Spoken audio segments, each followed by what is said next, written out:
एक दिन माँ पार्वती ने शिव को समाधि में रत देखकर विचार किया, महादेव दिन रात तपस्या करते रहते हैं, जरा देखूं तो सही उनका ध्यान कैसा है, कहीं वे ढोंग तो नहीं कर रहे हैं।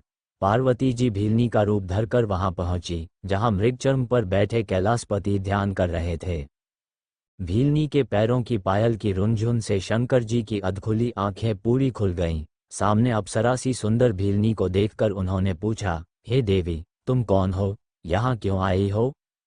भीलनी ने सुबकते हुए कहा, मैं भीलनी हूँ, अपने पति भील को ढूंढने आई हूँ।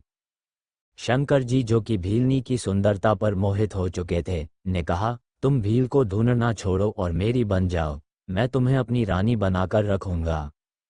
भीलनी ये सुनकर हंसने लगी और बोली, मुझे तुमसे डर लगता है, माथे पर ये देखो, कितनी जटाएं हैं, गले में विषधर सर्प लटक रहे हैं। शंकर बोले, तुम मेरी बन जाओगी तो मैं इन्हें हटा दूंगा और सिर पर पगड़ी धारण कर लूंगा। भीलनी बोली, लेकिन तुम्हारे तो पहले से 2 पत्नी हैं, फिर मुझे कहाँ ले जाओगे? महादेव ने कहा, पार्वती को तो उसके पीहर भेज दूंगा और गंगा तुम्हारी सेवा में रहेगी।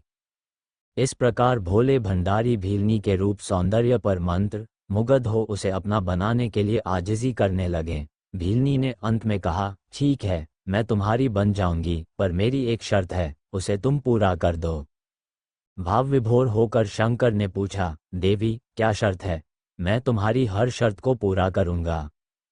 भीलनी भेदभरी मुस्कान सहित बोली, मेरा भील नाचकर मुझे प्रसन्न करता है, तुम भी नाचो और मुझे रिझाओ, प्रसन्न करो तो मैं तुम्हारी बन जाऊंगी।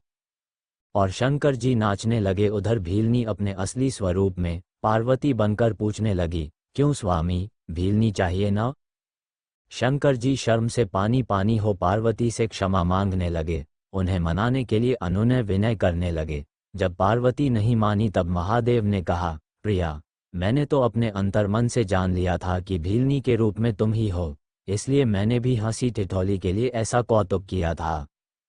इस पर शैलसुता हंस पड़ी, क्योंकि वे जानती थी कि उनके पिछले जन्म में सती रूप में जब सीता का रूप धरकर वन में सीता को ढूंढते युगल भ्राता राम लक्ष्मण के पास परीक्षा लेने का अपराध किया था, तो कैसे भोलेनाथ ने उनका परित्याग कर दिया था, फिर उन्हें पुनः पति रूप में पाने के लिए पुनर्जन्म लेकर कितनी कठिन तपस्या करनी पड़ी थी, तब जाकर शिवशंकर को पति रूप में पार्वती जी ने पाया था।